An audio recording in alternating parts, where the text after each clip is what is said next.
All right, so we talked in the other video in the Explore and in class that we are looking at y equals mx plus b, and that goes along with a linear relationship.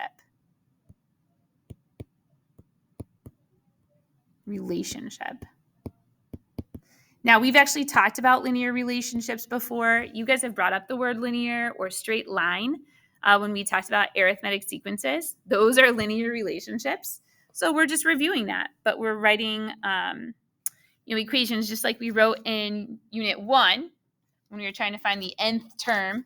That's exactly what we're doing here. So let's get this down, but in terms of, the y equals mx plus b. So linear relationships have a constant rate of change.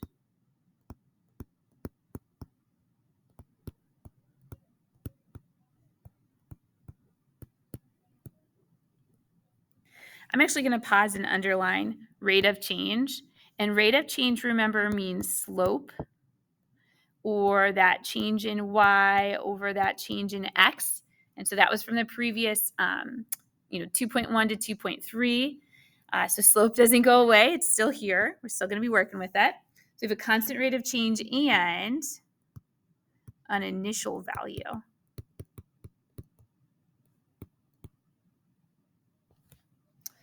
Or a starting value. And this is going to be called our y-intercept. So I'm going to underline this so we can say that this is like our starting value.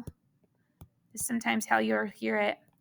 Or the y-intercept. Okay. So the equation that we're working with is y equals mx plus b, or we could write it as y equals b plus mx. It does not matter what order we write it in. Notice that in both cases I have m being multiplied by x, and then I have this loner number, this number that's off by itself, and that's my b. So let's label what these things are. So m is my slope. And remember that my slope is my change in y over my change in x. It's also a rate. Okay, so all those things are like synonymous with each other. They all mean the same thing. If I'm finding slope, I'm finding a rate. I'm finding change in y over change in x. That number is always multiplied by the x. Doesn't matter what order my equation's written in. And b is the y-intercept. I'm going to abbreviate since we wrote intercept up here. And a y-intercept means that I have a point on that y-axis. That's graphically speaking. So that would be my 0th term. If we're thinking back to when we did arithmetic, that's really what that number was our 0th term. Whereas an ordered pair is going to be the ordered pair 0, comma, some number. And whatever that number is the b spot in our equation.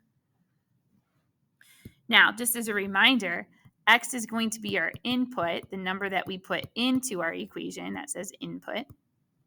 And y is going to be the output, the answer that we get when we substitute a number in for x. Okay? And so we're going to be writing equations in the form y equals mx plus b, or b plus mx, as we did with the chicken problem. It erased. But over here, we had 1699 plus the 2.89x. And so that was our slope, and this was our y-intercept. And we could have written it as 2.89x plus 1699. 2.89 is still our slope because it's multiplied by x, and the 1699 is still the y-intercept because it's the loner number. Okay? And then one more thing, we are going to start interpreting what slopes are. And so when we do that, we want to remember to include words like increasing or decreasing. So just a reminder, if m is greater than 0, then y is increasing. Now, let me tell you what I mean by m is greater than 0. That means if the slope is positive. M means slope, and greater than 0 means a positive number. So if my slope is positive, my y is increasing. Same thing, if m is less than 0, we can say that y is decreasing.